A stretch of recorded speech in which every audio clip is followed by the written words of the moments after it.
ओम नमः शिवाय। शिव पुराण के श्रवण की विधि तथा श्रोताओं के पालन करने योग्य नियमों का वर्णन शौनक जी कहते हैं।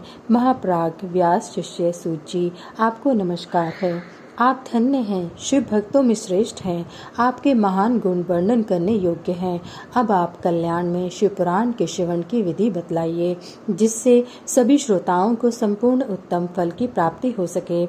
सूत जी ने कहा, मुनि शौनक, अब मैं तुम्हें संपूर्ण फल की प्राप्ति के लिए शिव पुराण के श्रवण की विधि बता रहा हूँ।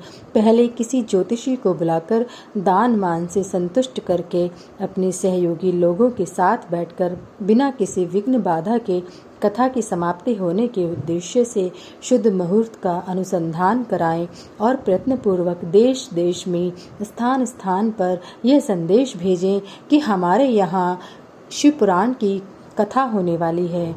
अपने कल्याण की इच्छा रखने वाले लोगों को उसे सुनने के लिए अवश्य पधारना चाहिए। कुछ लोग भगवान श्री की कथा से बहुत दूर पड़ गए हैं। कितने ही स्त्री शूद्र आदि भगवान शंकर के कथा कीर्तन से वंचित रहते हैं। उन सबको भी सूचना हो जाए, ऐसा प्रबंध करना चाहिए।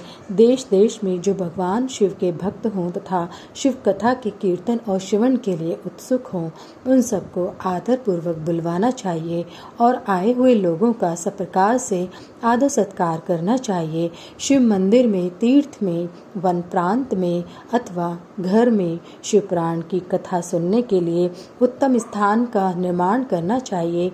केले के खंभों से सुशोभित एक ऊंचा कथा मंडप तैयार कराएं। उसे सब और फल पुष्प आदि से तथा सुंदर चंदों वे से अलंकृत करें और चारों ओर ध्वजा पताका लगाकर तरह तरह के सामानों से सजाकर सुंदर शोभा संपन्न बना दें। भगवान शिव के प्रति सब प्रकार से उत्तम भक्ति करनी चाहिए। वहीं सब तरह से आनंद का विधान करने वाली है। परमात्मा भगवान शंकर के लिए दिव्य आसन का निर्माण करना चाहिए तथा कथावाचक के लिए भी एक ऐसा दिव्य आसन बनाना चाहिए जो उनके लिए सुखद हो सके। मुनि, नियम पूर्वक कथा सुनने वाले श्रोताओं के लिए भी यथा योग्य सुंदर स्थानों की व्यवस्था करनी चाहिए। अन्य लोगों के लिए साधारण स्थान ही रखने चाहिए। जिसके मुख से निकली हुई वाणी देहधारियों के लिए कामधेनु के समान अभिष्ट फल देने वाली होती है, उस प्राणवत्ता विद्वान वक्ता के प्रति तुच्छ बुद्धि कभी नहीं करनी चाहिए। संसार में जन्म तथा गुणों के कारण बहुत से गुरु होते हैं, परंतु उन सब में पुराणों का ज्ञाता विद्वान ही परम गुरु माना गया है। पुराण वेत्ता पवित्र, दक्ष, शांत, ईर्ष्या पर विजय पाने वाला, साधु और दयालु होना चाहिए। ऐसा प्रवचन कुशल विद्वान इस पुण्यमयी कथा को कहे। सूर्योदय से आरंभ करके 3:30 पहर तक उत्तम बुद्धि वाले विद्वान पुरुष को शिवपुराण की कथा सम्यक रीति से बाँचनी चाहिए। मध्याह्न काल में 2 घड़ी तक कथा बंद रखनी चाहिए, जिससे कथा कीर्तन से अवकाश पाकर लोग मलमूत्र का त्याग कर सकें। कथा के प्रारंभ के दिन से एक दिन पहले व्रत ग्रहण करने के लिए व्रता को शौर करा लेना चाहिए। जिस दिन कथा हो रही हो उस दिन प्रयत्नपूर्वक प्रातःकाल सारा नित्य कर्म संक्षेप से ही कर लेना चाहिए। वक्ता के पास उसकी सहायता के लिए एक दूसरा वैसा ही विद्वान स्थापित करना चाहिए। वह भी सब प्रकार के संशयों को निवृत्त करने में समर्थ और लोगों को समझाने में कुशल हो। कथा में आने वाले विघ्नों की निवृत्ति के लिए गणेश जी का पूजन करें। कथा के स्वामी भगवान शिव की तथा विशेषतः शिव पुराण की पुस्तक की भक्ति भाव से पूजा करें। तत्पश्चात उत्तम बुद्धि वाला श्रोता तन मन से शुद्ध एवं प्रसन्नचित हो आदर पूर्वक शिव पुराण की कथा सुने। जो वक्ता और श्रोता अनेक प्रकार से कर्मों में भटक रहे हों, काम आदि 6 विकारों से युक्त हो, स्त्री में आसक्ति रखते हों और पाखंड पूर्ण बातें कहते हों, वे पुण्य के भागी नहीं होते। जो लौकिक चिंता तथा धन, गृह एवं पुत्र आदि की चिंता को छोड़कर कथा में मन लगाए रहते हैं, उन शुद्ध बुद्धि पुरुषों को उत्तम फल की प्राप्ति होती है। जो श्रोता श्रद्धा और भक्ति से युक्त होते हैं, दूसरे कर्मों में मन नहीं लगाते और मौन, पवित्र एवं उद्वेग शून्य होते हैं, वे ही पुण्य के भागी होते हैं। सूत जी बोले, शौनक, अब शिव पुराण सुनने का व्रत लेने वाले पुरुषों के लिए जो नियम है उन्हें भक्तिपूर्वक सुनो। नियम पूर्वक इस श्रेष्ठ कथा को सुनने से बिना किसी विघ्न बाधा के उत्तम फल की प्राप्ति होती है। जो लोग दीक्षा से रहित हैं उनका कथा श्रवण में अधिकार नहीं है। अतः मुनि, कथा सुनने की इच्छा रखने वाले सब लोगों को पहले वक्ता से दीक्षा ग्रहण करनी चाहिए। जो लोग नियम से कथा सुने उनको ब्रह्मचर्य से रहना, भूमि पर सोना, पत्तल में खाना और प्रतिदिन कथा समाप्त होने पर ही अन्न ग्रहण करना चाहिए। जिसमें शक्ति हो वह पुराण की समाप्ति तक उपवास करके शुद्धता पूर्वक भक्ति भाव से उत्तम फल शिव पुराण को सुने। इस कथा का व्रत लेने वाले पुरुषों को प्रतिदिन एक ही बार हविष्यान्न भोजन करना चाहिए। जिस प्रकार से कथा श्रवण का नियम सुखपूर्वक सदस्य गरिष्ठ अन्न, दाल, जला अन्न, सेम, मसूर, भाव दूषित तथा बासी अन्न को खाकर कथाव्रती पुरुष कभी कथा को न सुने। जिसने कथा का व्रत ले रखा हो वह पुरुष प्याज, लहसुन, हींग, गाजर, मादक वस्तु तथा आमिष कही जाने वाली वस्तुओं का त्याग कर दे। कथा का व्रत लेने वाला पुरुष काम, क्रोध आदि 6 विकारों को, ब्राह्मणों की निंदा को तथा पतिव्रता और साधु संतों की निंदा को भी त्याग दे। और कथाव्रती पुरुष प्रतिदिन सत्य, शौच, दया, मौन, सरलता, विनय तथा हार्दिक उदारता इन सद्गुणों को सदा अपनाए रहे। श्रोता निष्काम हो या सकाम, यह नियम पूर्वक कथा सुने। सकाम पुरुष अपनी अभिष्ट कामना को प्राप्त करता है और निष्काम पुरुष मोक्ष पा लेता है। दरिद्र, शयकार, रोगी, पापी, भय, भाग्यहीन तथा संतान रहित पुरुष भी इस उत्तम कथा को सुने। काक, बंध्या आदि जो 7 प्रकार की दुष्टा स्त्रियां हैं वे तथा जिसका गर्भ गिर जाता हो वह इन सभी को शिव पुराण की उत्तम कथा सुननी चाहिए। मुने, स्त्री हो या पुरुष सबको यत्न पूर्वक विधि विधान से शिव पुराण की यह उत्तम कथा सुननी चाहिए। महर्षि, इस तरह शिव पुराण की कथा के पाठ एवं श्रवण संबंधी यज्ञोत्सव की समाप्ति होने पर श्रोताओं को भक्ति एवं प्रयत्न पूर्वक भगवान शिव जी की पूजा की भांति पुराण पुस्तक की भी पूजा करनी चाहिए। तदंतर विधि पूर्वक वक्ता का भी पूजन करना आवश्यक है। पुस्तक को आच्छादित करने के लिए नवीन एवं सुंदर बस्ता बनावें और उसमें उसे बांधने के लिए दृढ़ एवं दिव्य डोरी लगावें, फिर उसका विधिवत पूजन करें। मुनि श्रेष्ठ, इस प्रकार महान उत्सव के साथ पुस्तक और वक्ता की विधि पूजा करके वक्ता की सहायता के लिए स्थापित हुए पंडित का भी उसी के अनुसार धन आदि के द्वारा उससे कुछ ही कम सत्कार करे। वहां आए हुए ब्राह्मणों को अन्न धन आदि का दान करे। साथ ही गीत, वाद्य और नृत्य आदि के द्वारा महान उत्सव रचाएं। मुने, यदि श्रोता विरक्त हो तो उसके लिए कथा समाप्ति के दिन विशेष रूप से उसे गीता का पाठ करना चाहिए, जिसे श्री रामचंद्र जी के प्रति भगवान शिव ने कहा था। यदि श्रोता ग्रस्त हो तो उस बुद्धिमान को उस श्रवण कर्म की शांति के लिए शुद्ध हविष्य के द्वारा होम करना चाहिए। मुने, रुद्र संहिता के प्रत्येक श्लोक द्वारा होम करना उचित है अथवा गायत्री मंत्र से होम करवाना चाहिए, क्योंकि वास्तव में यह पुराण गायत्री में ही है। अथवा शिव पंचाक्षर मूल मंत्र से हवन करना उचित है। होम करने की शक्ति न हो तो विद्वान पुरुष यथाशक्ति हवनीय हविष्य का ब्राह्मण को दान करे। न्यूनातिरिक्तारूप दोष की शांति के लिए भक्ति पूर्वक शिव सहस्त्र नाम का पाठ अथवा श्रवण करे। इससे सब कुछ सफल होता है, इसमें संशय नहीं है, क्योंकि तीनों लोकों में उससे बढ़कर कोई वस्तु नहीं है। कथा श्रवण संबंधी व्रत की पूर्णता की सिद्धि के लिए 11 ब्राह्मणों को मधु मिश्रित खीर भोजन कराएं और उन्हें दक्षिणा दें। मुने, यदि शक्ति हो तो 3 तोले सोने का एक सुंदर सिंहासन बनवाएं और उस पर उत्तम अक्षरों में लिखी अथवा लिखाई हुई शिव पुराण की पोथी विधि पूर्वक स्थापित करें। तत्पश्चात पुरुष उसकी आवाहन आदि विधि उपचारों से पूजा करके दक्षिणा चढ़ाएं। फिर जितेंद्रिय आचार्य का वस्त्र, आभूषण एवं गंध आदि से पूजन करके दक्षिणा सहित एवं पुस्तक उन्हें समर्पित कर दें। उत्तम बुद्धि वाला श्रोता इस प्रकार भगवान शिव के संतोष के लिए पुस्तक का दान करे। शौनक, इस पुराण के उस दान के प्रभाव से भगवान शिव का अनुग्रह पाकर जब पुरुष भवबंधन से मुक्त हो जाता है, इस तरह विधि विधान का पालन करने पर श्री संपन्न शिव पुराण संपूर्ण फल को देने वाला तथा भोग और मोक्ष को देने वाला मोक्ष का दाता होता है। मुने, शिव पुराण का वह सारा महात्म जो संपूर्ण अभिष्ट को देने वाला है मैंने तुम्हें कह सुनाया। अब और क्या सुनना चाहते हो? श्रीमान, शिव पुराण समस्त पुराणों के भाल का तिलक माना गया है। यह भगवान शिव को अत्यंत प्रिय, रमणीय तथा भव रोग का निवारण करने वाला है। जो सदा भगवान शिव का ध्यान करते हैं, जिनकी वाणी शिव के गुणों की स्तुति करती है और जिनके दोनों कान उनकी कथा सुनते हैं, इस जीव जगत में उन्हीं का जन्म लेना सफल है। वे निश्चय ही संसार सागर से पार हो जाते हैं। भिन्न भिन्न प्रकार के समस्त गुण जिनके सच्चिदानंद में स्वरूप का कभी स्पर्श नहीं करते, जो अपनी महिमा से जगत के बाहर और भीतर भासमान हैं, था जो मन के बाहर और भीतर वाणी एवं मनोवृत्ति रूप में प्रकाशित होते हैं, उन अनंत आनंद घन रूप परम शिव की मैं शरण लेता हूँ। श्री शिव महापुराण।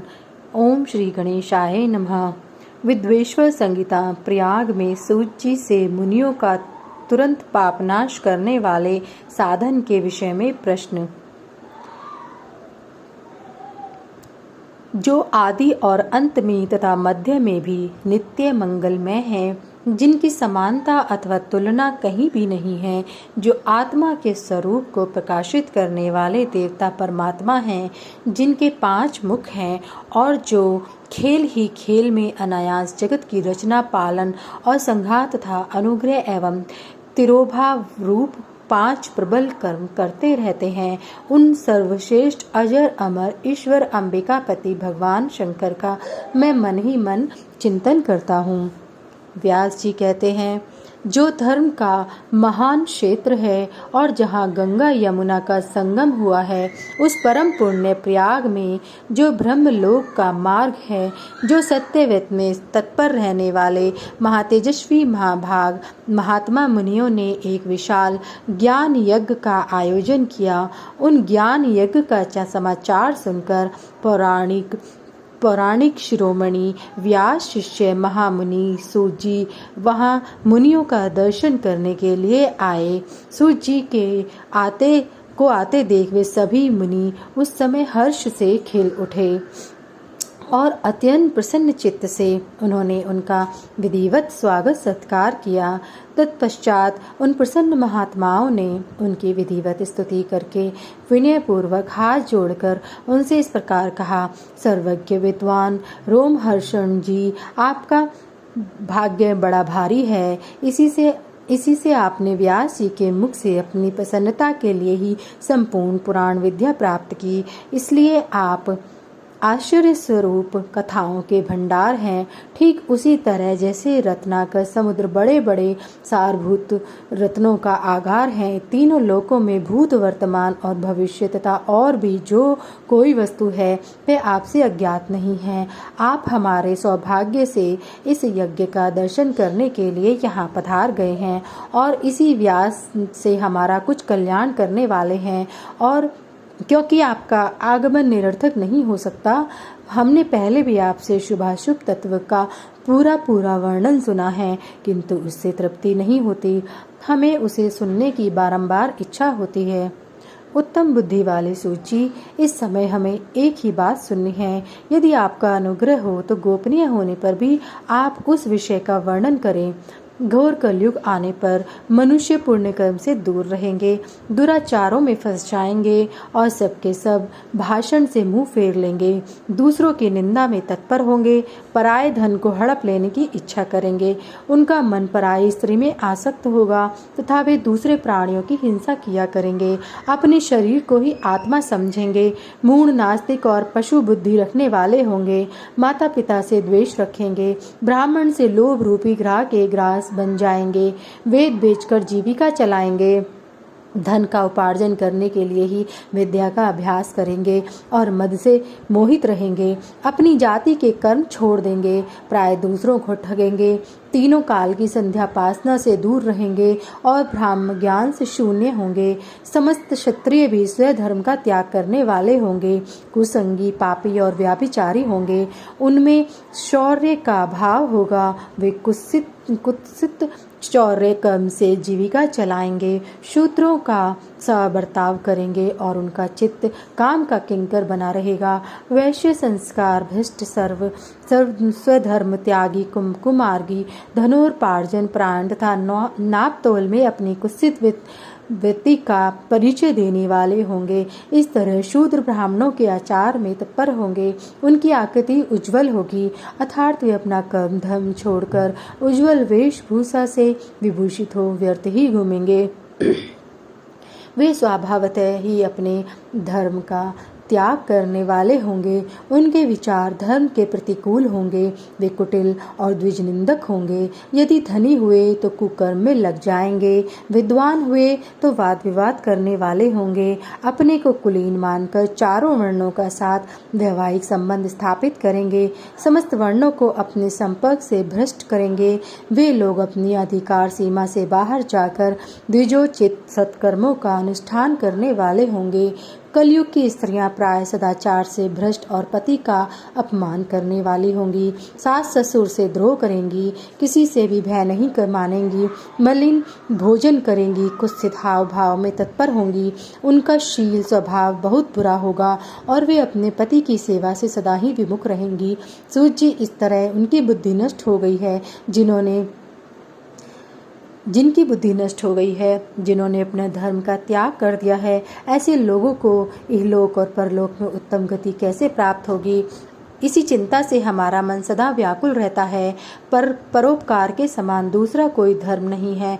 अतः जिस छोटे से उपाय से इन सबके पापों का तत्काल नाश हो जाए, उसे इस समय कृपा पूर्वक बतलाइए, क्योंकि आप समस्त सिद्धांतों के ज्ञाता हैं।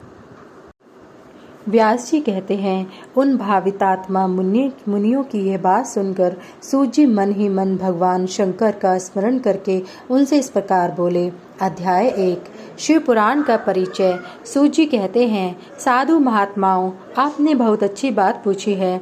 आपका यह प्रश्न तीनों लोकों का हित करने वाला है। मैं गुरुदेव व्यास का स्मरण करके आप लोगों के स्नेहवश इस विषय का वर्णन करूंगा। आप आदर पूर्वक सुने। सबसे उत्तम जो शिव पुराण है, वह वेदांत का सार सर्वस्व है तथा वक्ता और श्रोता का समस्त पाप राशियों से उद्धार करने वाला है।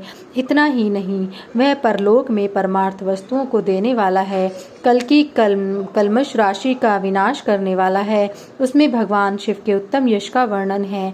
ब्राह्मणों, धर्म, अर्थ, काम और मोक्ष, इन चारों पुरुषार्थ को देने वाला वह पुराण सदा ही अपने प्रभाव की दृष्टि से वृद्धि या विस्तार को प्राप्त हो रहा है।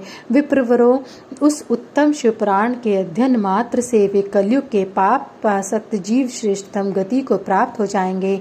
कलयुग के महान उत्पात तभी तक जगत में निर्भय होकर विचरेंगे, जब तक यहाँ शिव पुराण का उदय नहीं होगा। इसे वेद के तुल्य माना गया है। इस वेद कल्प पुराण का सबसे पहले भगवान शिव ने ही प्रणयन किया था। विद्वेश्वर संगीता, रुद्र संगीता, विनायक संगीता, उमा संगीता, मातृ संगीता, एकादश रुद्र संगीता, कैलाश संगीता, शतरुद्र संगीता, कोटि रुद्र संगीता, सहस्त्र कोटि रुद्र संगीता, वायव्य संगीता तथा धर्म संगीता, इस प्रकार इस पुराण के 12 भेद या खंड हैं। ये 12 संहिताएं हैं, अत्यंत पुण्यमयी मानी गई हैं। ब्राह्मणों, अब मैं उनके श्लोकों की संख्या बता रहा हूँ। आप लोग वह सब आदर पूर्वक सुने। विद्वेश्वर संहिता में 10,000 श्लोक हैं। रुद्र संगीता, विनायक संगीता, उमा संगीता और मातृ संगीता, इनमें से प्रत्येक में 8-8 हजार श्लोक हैं। ब्राह्मणों, एकादश रुद्र संगीता में 13,000, कैलाश संगीता में 6,000, शतरुद्र संगीता में 3,000, कोटि रुद्र संगीता में 9,000, सहस्त्र कोटि रुद्र संगीता में 11,000, वायव्य संगीता में 4,000 तथा धर्म संगीता में 12,000 श्लोक हैं। इस प्रकार मूल शिव पुराण की श्लोक संख्या 1 लाख है। परंतु व्यास जी ने उसे 24,000 श्लोकों में संक्षिप्त कर दिया है। पुराणों की क्रम संख्या के विचार से इस शिव पुराण का स्थान चौथा है। इसमें 7 संहिताएं हैं। पूर्व काल में भगवान शिव ने श्लोक संगीत संख्या की दृष्टि से 100 करोड़ श्लोकों का एक ही पुराण ग्रंथ ग्रथित किया था। सृष्टि के आदि में निर्मित हुआ वह पुराण साहित्य अत्यंत विस्तृत था। फिर द्वापर आदि युगों में द्वैपायन, व्यास आदि महर्षियों ने जब पुराणों का 18 भागों में विभाजन कर दिया, उस समय संपूर्ण पुराणों का संक्षिप्त स्वरूप केवल 4 लाख श्लोकों का रह गया। उस समय उन्होंने शिव पुराण का 24,000 श्लोकों में प्रतिपादन किया। यही इसके श्लोकों की संख्या है। यह वेद तुल्य पुराण 7 संहिताओं में बटा हुआ है। इसकी पहली संहिता का नाम विद्वेश्वर संहिता है, दूसरी रुद्र संहिता समझनी चाहिए, तीसरी का नाम शत्र रुद्र संहिता, चौथी कोटि रुद्र संहिता, 5वीं का उमा संहिता, 6ठी का कैलाश संहिता और 7वीं का नाम वायव्य संहिता है। इस प्रकार ये 7 संहिताएं मानी गई हैं।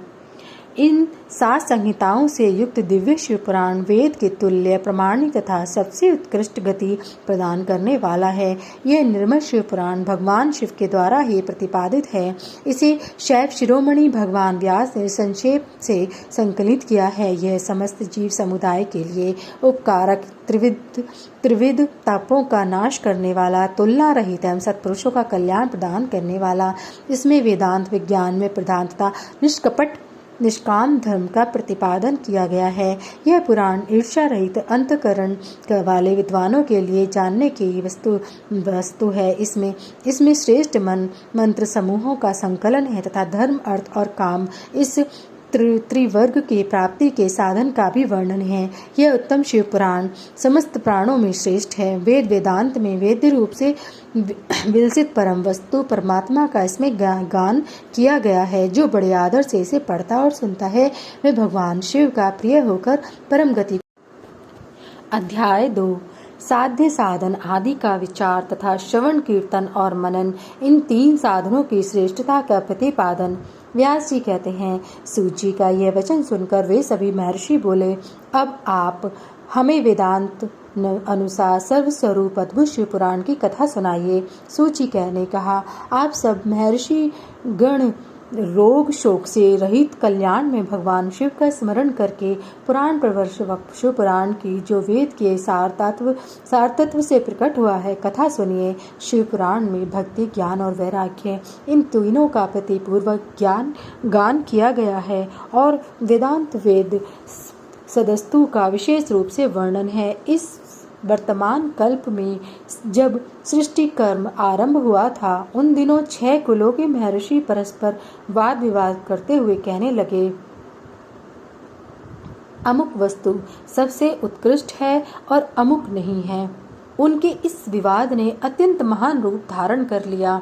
तब से वे सब के सब अपनी शंका के समाधान के लिए सृष्टिकर्ता अविनाशी ब्रह्मा जी के पास गए और हाथ जोड़कर विनय भरी वाणी में बोले, प्रभु, आप संपूर्ण जगत को धारण पोषण करने वाले तथा समस्त कारणों के भी कारण हैं। हम यह जानना चाहते हैं कि आप की संपूर्ण तत्वों से परे परात्पर पुराण पुरुष कौन है। ब्रह्मा जी ने कहा, जहाँ से मन सहित वाणी उन्हें न पाकर लौट आती है तथा जिनसे ब्रह्मा, विष्णु, रुद्र और इंद्र आदि से युक्त यह संपूर्ण जगत समस्त भूतों एवं इंद्रियों के साथ पहले प्रकट हुआ है, वे ही ये देव महादेव सर्वज्ञ एवं संपूर्ण जगत के स्वामी हैं।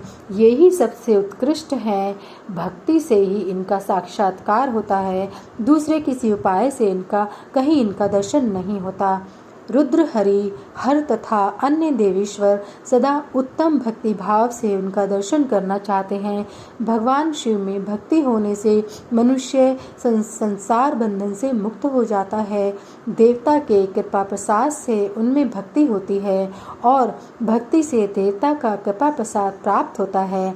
ठीक उसी तरह जैसे यहाँ अंकुर से बीज और बीज से अंकुर पैदा होता है, इसीलिए तुम सब ब्रह्म ऋषि भगवान शंकर का कृपा प्रसाद प्राप्त करने के लिए भूतल पर जाकर वहाँ सहस्त्रों वर्षों तक चालू रहने वाले एक विशाल यज्ञ का आयोजन करो।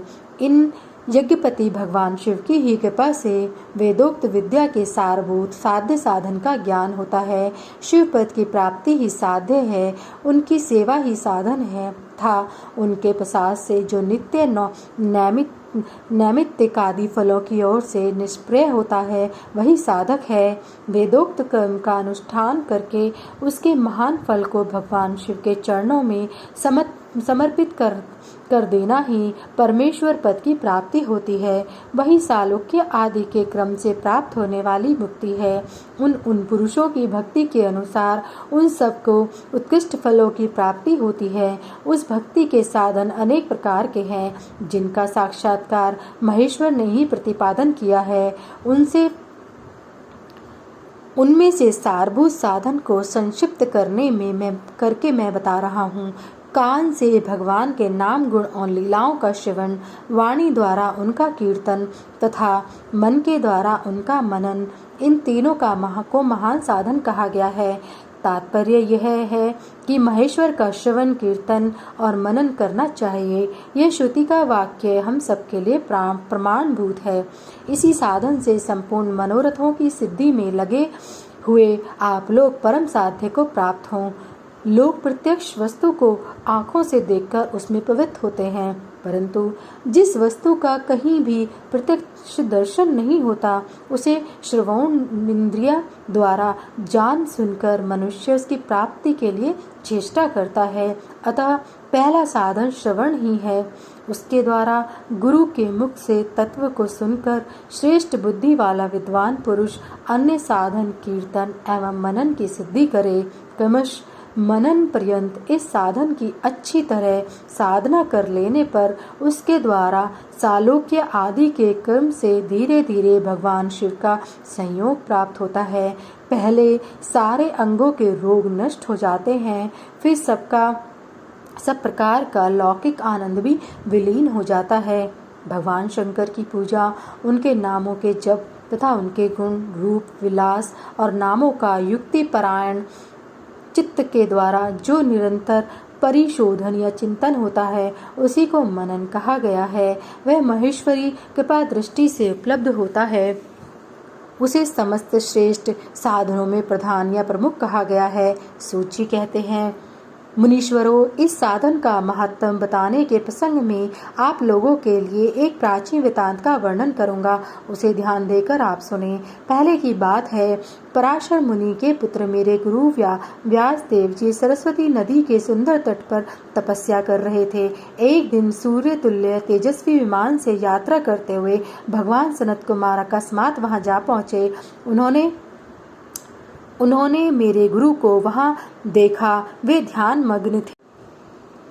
उससे जगने पर उन्होंने ब्रह्मपुत्र सनत कुमार जी को अपने सामने उपस्थित देखा। देखकर वे बड़े वेग से उठे और उनके चरणों में प्रणाम करके मुनि ने उन्हें अर्घ्य दिया और देवताओं के बैठने योग्य आसन भी अर्पित किया तथा प्रसन्न हुए। भगवान सनत कुमार विनीत भाव से खड़े हुए व्यास जी से गंभीर वाणी में बोले, मुने, तुम सत्य वस्तु का चिंतन करो। वह सत्य पदार्थ भगवान शिव ही है, जो तुम्हारे साक्षात्कार के विषय होंगे। भगवान शंकर का श्रवण, कीर्तन, मनन, ये 3 महत्तर साधन कहे गए हैं। ये तीनों ही वेद सम्मत हैं। पूर्व काल में दूसरे साधनों के संभ्रम में पड़कर घूमता घामता मंदराचल पर जा पहुंचा और वहां तपस्या करने लगा। तदंतर महेश्वर शिव जी की आज्ञा से भगवान नंदिकेश्वर वहां आए। उनकी मुझ पर बड़ी दया थी। वे सबके साक्षी तथा शिवगणों के स्वामी भगवान नंदिकेश्वर मुझे स्नेहपूर्वक मुक्ति का उत्तम साधन बताते हुए बोले, भगवान शंकर का श्रवण, कीर्तन और मनन, ये तीनों साधन वेद सम्मत हैं और मुक्ति के साक्षात कारण हैं। यह बात स्वयं भगवान शिव ने मुझसे कही। अतः ब्राह्मण, यदि तुम श्रवणादि तीनों साधनों का ही अनुष्ठान करो। व्यास जी के बारंबार ऐसा कहकर अनुगामियों सहित ब्रह्मपुत्र सनत कुमार परम सुंदर ब्रह्मधाम को चले गए। इस प्रकार पूर्व काल के इस उत्तम व्रत का वृतांत का मैंने संक्षेप में वर्णन किया है। ऋषि बोले, सूत जी, श्रवण आदि 3 साधनों को आपने मुक्ति का उपाय बताया है, किंतु जो श्रवण आदि तीनों साधनों में असमर्थ हो, वह पुरुष किस उपाय का अवलंबन करके मुक्त हो सकता है? किस साधन भूत कर्म के द्वारा बिना यत्न के ही मोक्ष मिल सकता है? अध्याय 3 और 4